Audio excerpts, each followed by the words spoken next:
اعوذ باللہ من الشیطان الرجیم بسم اللہ الرحمن الرحیم الصلاۃ والسلام علیک یا رسول اللہ وعلی آلک و اصحابک یا نور اللہ الصلاۃ والسلام علیک یا رسول اللہ وعلی آلک و اصحابک یا نور اللہ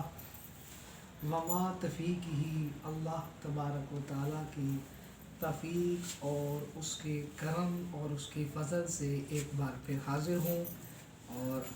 سبق امام بزاوی رحمۃ اللہ تعالی علیہ تفسیر بزاوی شریف کا جو سبق شروع کیا تھا وہ تسلسل سے چل رہا ہے۔ اللہ کی توفیق سے اللہ تعالیٰ اس کو پاری تکمیل تک پہنچائے۔ اور آج جو بحث چل رہی تھی حروف مشبہ بالفعل کی کہ بھئی حروف مشبہ بالفعل کا آنے کا مقصد کیا ہے۔ حروف مشبہ بالفعل جملے کے اندر لفظاً بھی تبدیلی کرتا ہے اور معناً بھی تبدیلی کرتا ہے۔ لفظاً تبدیلی یہ کرتا ہے کہ حالت رفع سے حالت نصبی میں لے لیتا ہے، جیسا کہ زید قائم، اب زید قائم، اب زید حالت رفع میں ہے اور قائم بھی حالت رفع میں ہے، یعنی دونوں پر پیش آئی ہے اور اس پر بھی پیش آئی ہے، دونوں تنوینی حالت میں ہے، حالت رفع میں ہے۔ حالت رفع میں دونوں کی آنے کی وجہ یہ ہے کہ زید جو ہے مبتدا ہے اور قائم حالت رفع میں اس لیے کہ یہ اس کی خبر ہے، اور مبتدا اور خبر دونوں حالت رفع میں ہوتے ہیں اس لیے حالت رفع میں ہے۔ لیکن اب یہ ایک خبر ہے، اس خبر کا معنی یہ ہے زید قائم، اس کا ترجمہ عبارت کا یہ ہوگا کہ زید کھڑا ہے۔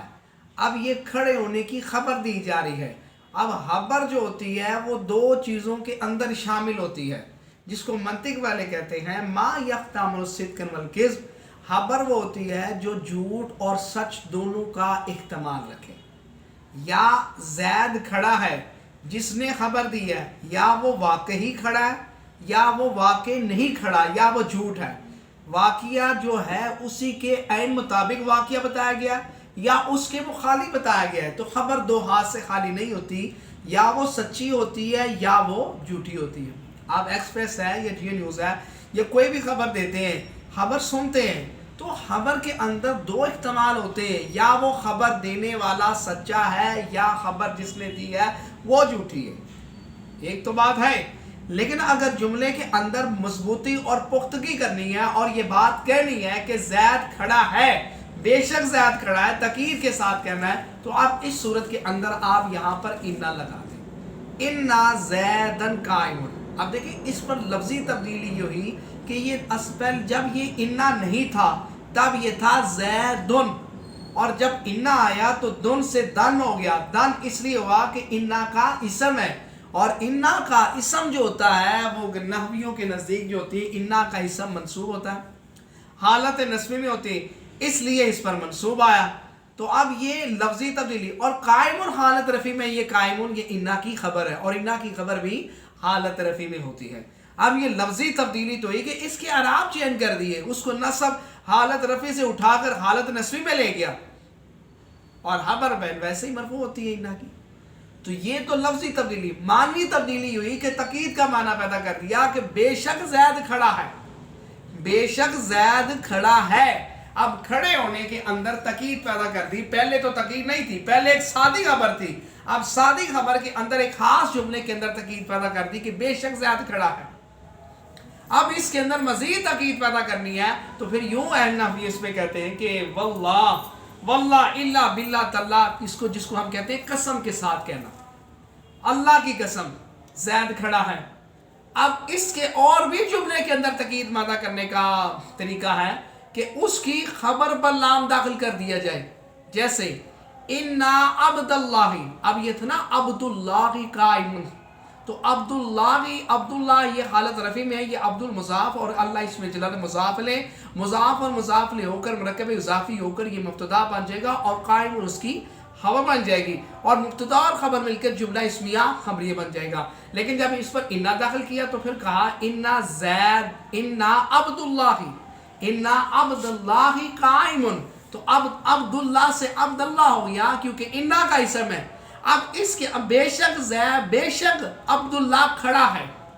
لیکن اب اس کے اندر مزید تاکید پیدا کرنی ہے تو اب خبر کی، اس کی خبر پہ بھی لام داخل کیا جاتا ہے۔ اب خبر پہ داخل کیا کرنا ہے، انا عبداللہ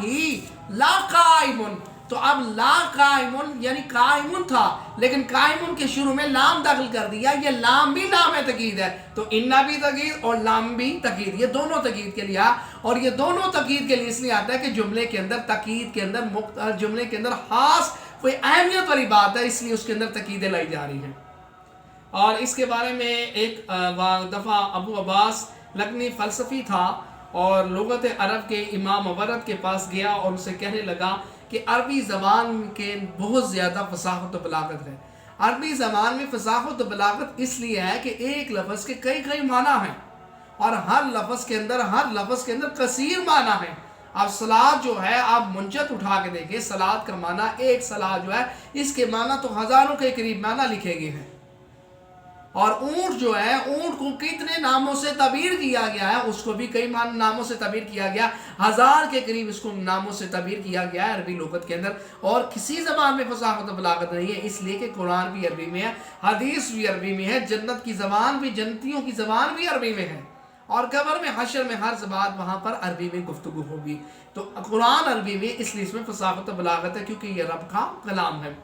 اور جتنی بھی کتابیں ہیں توراۃ، زبور، انجیل، تمام کتب جو ہے وہ عربی میں ہی ہے، اور یہ جو کہا جاتا ہے آپ نے روایت میں سنا ہوگا کہ یہ توراۃ، زبور سریانی عبرانی زبان میں ہے، نہ، توراۃ، زبور یہ جو سرانی زبان میں نہیں، حقیقت میں یہ کتابیں عربی ہی میں نازل ہوئی ہے، بعد میں اللہ تعالیٰ کے ان قوم کے نبیوں نے ان کی اس قوم کی زبان میں اس کا ترجمہ کر کے بتایا ہے،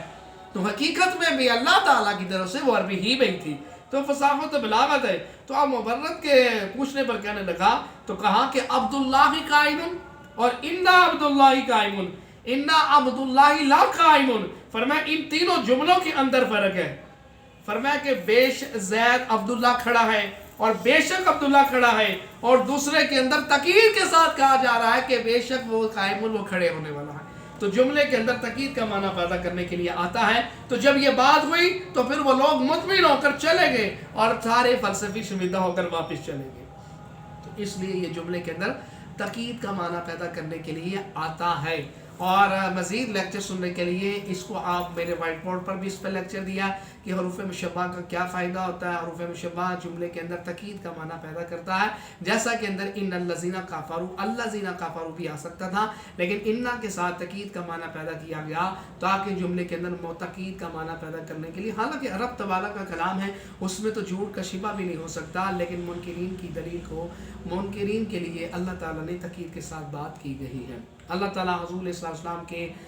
صدقے ہماری بے حساب بخشش بنائیں، اور اللہ سور کے رضا کے لیے اس کو آگے شیئر کریں اور سینڈ کریں تاکہ جو بھی کوئی قرآن و حدیث کو سمجھے گا اور یہ میرے لیے اور آپ کے لیے بخشش کا ذریعہ بنے گا۔ ہمارے چینل کو سبسکرائب کریں اور بیل کا بٹن دبائیں تاکہ ہر آنے والی نئی ویڈیو آپ تک پہنچتی رہے۔ صلی اللہ علی محمد۔ السلام علیکم ورحمۃ اللہ۔